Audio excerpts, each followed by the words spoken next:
गुरुग्राम से राधा वल्लभ श्री हरिवंश गुरुदेव, आपके चरणों में कोटि कोटि दंडवत प्रणाम।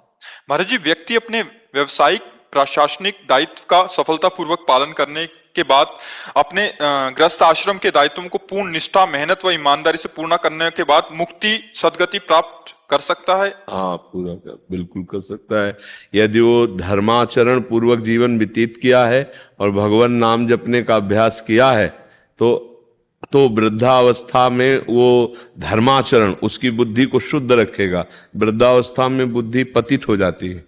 हमारा जीवन यदि गलत आचरणों में रहा है तो वृद्धावस्था में बुद्धि का निर्णय सही नहीं रहता, स्मृति नष्ट हो जाती है और वो मोह ममता में फंसा हुआ बस प्रपंच का ही चिंतन, प्रपंच की बातें रहती है।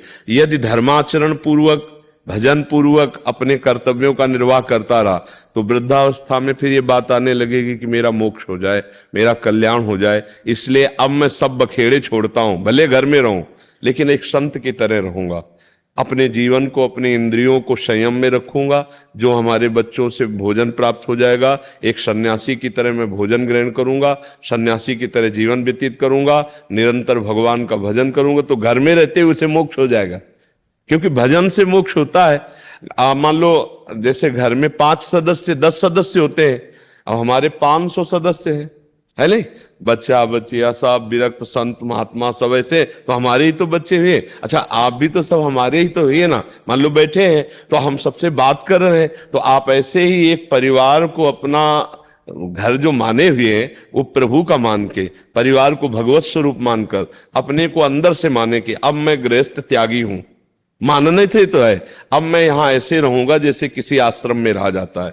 आश्रम में रहा जाता है तो हमारा मेनू थोड़ी चलता है कि हमें ये खाना है, जो मिला सो खा लिया, जैसे रखा वैसे रह गए और भगवान का भजन किया तो कभी आप झगड़ा नहीं करोगे, क्योंकि अपना आप परिवार मानते नहीं, एक सन्यासी का जैसा जीवन, तब मोक्ष हो जाएगा। और अगर राग रखोगे कि देखो मेरे सामने मेरी कमाई हुई संपत्ति को ऐसे कर रहे हैं, ऐसा तुम नहीं कर सकते, ऐसा, तो अतरे दिन लड़ाई झगड़ा होगा और आपका फिर भजन साधन बनेगा नहीं, ममता आसक्ति वैसे ही होगी, फिर मोक्ष नहीं होने वाला। गुरु जी, आपके चरणों में ध्यान आने में किसी चीज का लालच? हाँ बस ठीक है। तो घर में रहने से भी हो जाएगा कल्याण। बाहर मत भागना, बाबा जी बनने की बात मत सोचना, क्योंकि गृहस्थी में रहे हो, अब निर्वाह करना बड़ा कठिन है। तो वहीं रहकर घर में, घर को भगवान का मंदिर समझो, परिवार को भगवान के जन समझो। जो मिल जाए ऐसे भिक्षुक की तरह रहो कि जो भिक्षा में मिल गया खाया, राधा राधा राधा, एकांतवास। अब कोई मित्र नहीं, कोई रिश्तेदार नहीं, कोई नातेदार नहीं, आ गया तो भगवान है, बैठकर प्रेम से भगवान की चर्चा, ऐसे स्वभाव बनाना पड़ेगा। तब गृहस्थी में रहते हुए भगवान को प्राप्त हो जाता है। एक भी क्षण भगवान के सुमिरन से अलग न जाए। हाँ, अब चाहे वन में रहो और चाहे घर में रहो, अगर भजन ना हो तो वन में रहने पर भी थोड़ी कल्याण हो जाएगा, और भजन हो तो घर में रहने से भी कल्याण हो जाएगा। अरे भैया, ऐसे तो घर बने होते हैं। अब हमने थोड़ा मान करके कि भागवती किसमें राधा नाम लगाए, भागवती कर लिया, तो आप भी अपने घर को भागवती कर लो, है कि नहीं? अच्छा, कपड़ा वो भी है, कपड़ा ये भी है। हम इसे विरक्त मानते हैं, आप उसे गृहस्थ मानते हैं। बात तो कपड़े की नहीं है, बात अंदर के चिंतन की है। अब आप अपने को विरक्त मान लो कि मैं संसार से विरक्त हो गया, अब मैं गुरु की शरण में होऊंगा, उनके अनुसार चलूंगा। अब ये सब भगवान का घर है, भगवान का परिवार है, भगवान संभाले, अब तो हम भजन करके भगवान को प्राप्त करेंगे। तो बस चिंतन बदल गया तो सब बदल गया। कि अगर परिवार से ममता बनी होती है ना, और बुढ़ापे में वैराग्य ले लिया ना, तो जैसे कंबल मिला, रुपया मिले, सामग्री मिली, तो ममता है कि बड़ा लड़का तो बढ़िया कमा लेता, छोटा वाला कमजोर है, तो वो लाद के छोटे वाले के घर रखी आए और अपने भी नरक का रास्ता बनाया और लड़के के भी।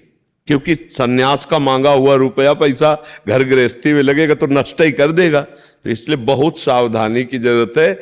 सन्यास का मतलब है सब भाव भगवान में जोड़ देना। ये तो सर्वाणि कर्माणि मयि सन्न्यस्य मत्पराः अनन्येनैव योगेन माम ध्यायन्तु उपासते तेषाम् अहं समुद्धरता मृत्यु संसार सागरात्। भगवान कह रहे हैं, जो सारे कर्म मेरे को समर्पित करके मेरी ध्यान उपासना करता रहता है वही सच्चा सन्यासी है। सब कर्म भगवान को समर्पित कर दिए, खूब भगवान के चिंतन में डूबे, तो भगवान कह रहे तेषाम् अहं समुद्धरता मृत्यु संसार सागरात्, मैं उसे मृत्यु संसार सागर से पार कर देता हूं।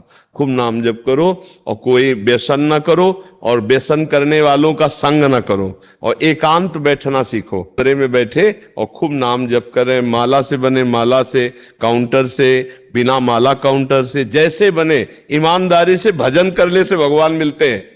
गणना से तो नहीं मिलते ना, भजन कर। पर गणना से क्या होता है, नए में उत्साह बढ़ता है कि एक नियम बना लिया हमको इतने माला करना है, तो उससे उत्साह बढ़ता है। जरूर माला से करना चाहिए। और जब वृत्ति भगवदाकार होने लगती है तब बात अलग है कि निरंतर चल रहा है। महाराज जी वृद्धावस्था क्या होती है? है वृद्धावस्था वृद्धावस्था,